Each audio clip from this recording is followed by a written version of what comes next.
يلا نجرب مع بعض. هذه الوصفة شفتها على قناة على اليوتيوب. المميز فيها إنها بدون بيض وبدون زبدة، ونحضرها دفعة واحدة. يلا نجربها مع بعض ونشوف النتيجة. في البداية نحتاج نصف كوب من الزبادي يضاف في وعاء عميق، ونصف كوب من السكر. يستخدم الزبادي كبديل للبيض في كثير من الوصفات، وفي هذه الوصفة أعتقد إن صاحبة الوصفة استبدلت البيض بنصف كوب من الزبادي، لأن لكل بيضة واحدة نستبدلها بملعقتين كبيرتين من الزبادي. الآن نخلط الزبادي مع السكر بمضرب يدوي حتى يذوب السكر. استغرق معي الأمر تقريبا دقيقتين. لما نتأكد إن مفيش أي خرزات من السكر على الخليط، نضيف نصف كوب من الزيت. بعد ما نضيف الزيت نخلط حتى تندمج المكونات، ونحنشوف في هذه المرحلة إن القوام حيثقل معنا، حيكون قوامه ثقيل. كل الكميات السكر والزيت والزبادي، نصف كوب سكر، نصف كوب زبادي، نصف كوب من الزيت، كلها نفس المقدار. شوفوا كيف ما شوفوا الآن بعد ما خلطنا الزيت مع بقية المكونات، وحيكون قوامه ثقيل ولونه فاتح.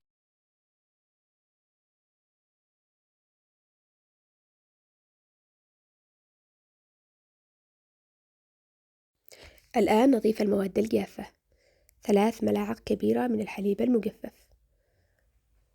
نخلط الحليب المجفف مع المكونات حتى يختفي، ثم نضيف بقية المكونات الجافة.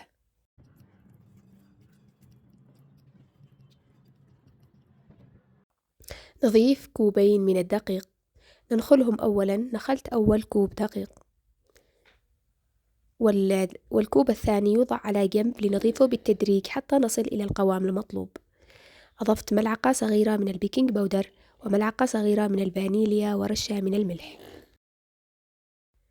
لا حاجة لاستخدام اليد في العجن، فقط نلم العجين باستخدام سباتشولا أو أي ملعقة خشبية حتى تندمج معي المكونات ويختفي الدقيق. بعد ما أضفت أول كوب، شوفوا كيف القوام ما زال سائل. الآن الكوب الثاني أضفته بالتدريج، لأن الدقيق يختلف حسب نوعه وامتصاصه للسوائل، فأنا أضفته بالتدريج لما وصلت للقوام اللي شفته إنه مناسب. ضفت الكوب كامل، ولكن العجينة حسيت إنها ما زالت رطبة قليل، فأضفت كمان ملعقتين كبيرتين. المقدار كامل كوبين زائد ملعقتين كبيرتين من الدقيق. شوفوا القوام النهائي اللي لازم نوصل له.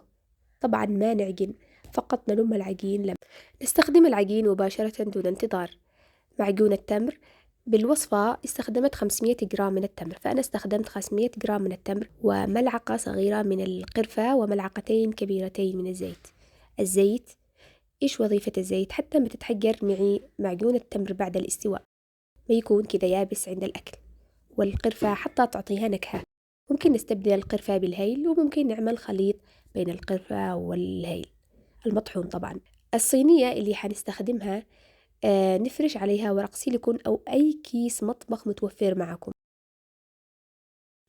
أضفت معجون التمر، حاولت أفرده بالنشابة.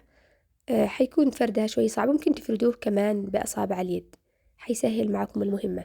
استخدموا الطريقة اللي تشوفوها مناسبة.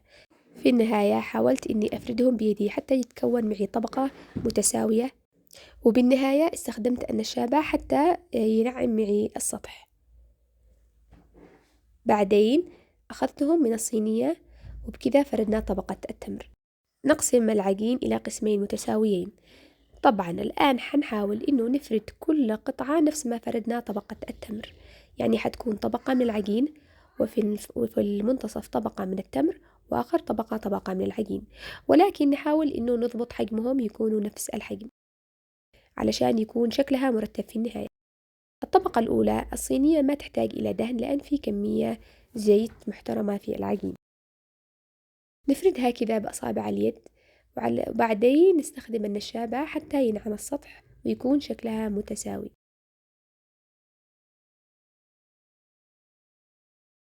نضيف الآن طبقة التمر. حسيت إن طبقة التمر كانت كبيرة نوعا ما، يعني كان يفترض إنه نستخدم نصف الكمية، يعني 250 جرام.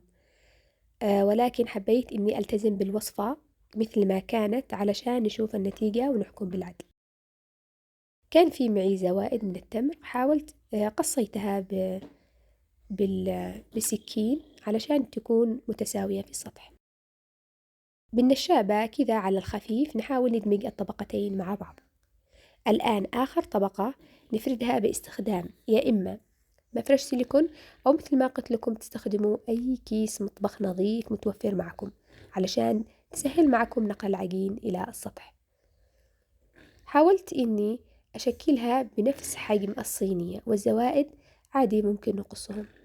أخذت العجين ولما جيت أطبقها على التمر شوفوا إيش اللي صار. فما استسلمت وما فردتها مرة ثانية، حاولت إني أفردها كذا بيدي، أوزعها بشكل خفيف على العجين، لأن العجين كانت قوامها رطب قليل، فحسيت إني ممكن إني أضبطها علشان تكون متساوية بالارتفاع. بعد ما ضبطت حجمها من جميع الاتجاهات نأخذ شوكة ونشكل سطح العجين مثل ما تشوفوا.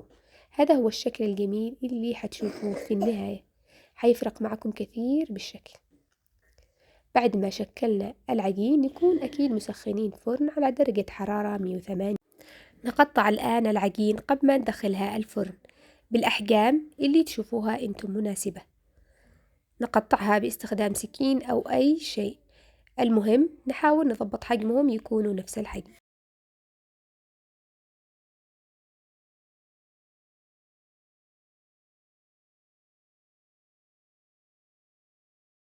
بعد التقطيع نحطهم في الفرن مسخن درجة حرارة 180 لمدة 20 دقيقة. هذا شكلها بعد ما طلع من الفرن. خليني أحكي لكم رأيي بكل صراحة بالوصفة. أولا شكلها ما شاء الله يجنن، ما انحذف الشكل بعد ما نضجت من الفرن بالرغم أنه أضفنا بيكنج باودر. ثاني شيء يفترض تسيبوها لما تبرد وتقطعوها وتخرجوها لأنه حتتفتت معكم، لأني خرجتها وهي كانت لسه ساخنة. الطعم كان رهيب ممتاز الصراحة، كان يجنن. لكن الحاجة الوحيدة اللي ما عجبتني هي كمية التمر، كانت أحسها كانت كمية مضاعفة. كان يفترض نستخدم فقط نصف كمية التمر اللي هي استخدمتهم، يعني 250 جرام. الكمية كبيرة مشبعة، القطعة الواحدة ممكن تشبعكم.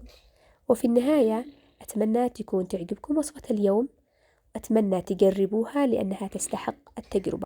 أي وصفة حابين إني أجربها ممكن تكتبوها لي بقسم التعليقات. لا تنسوني من الإعجاب، ومع السلامة.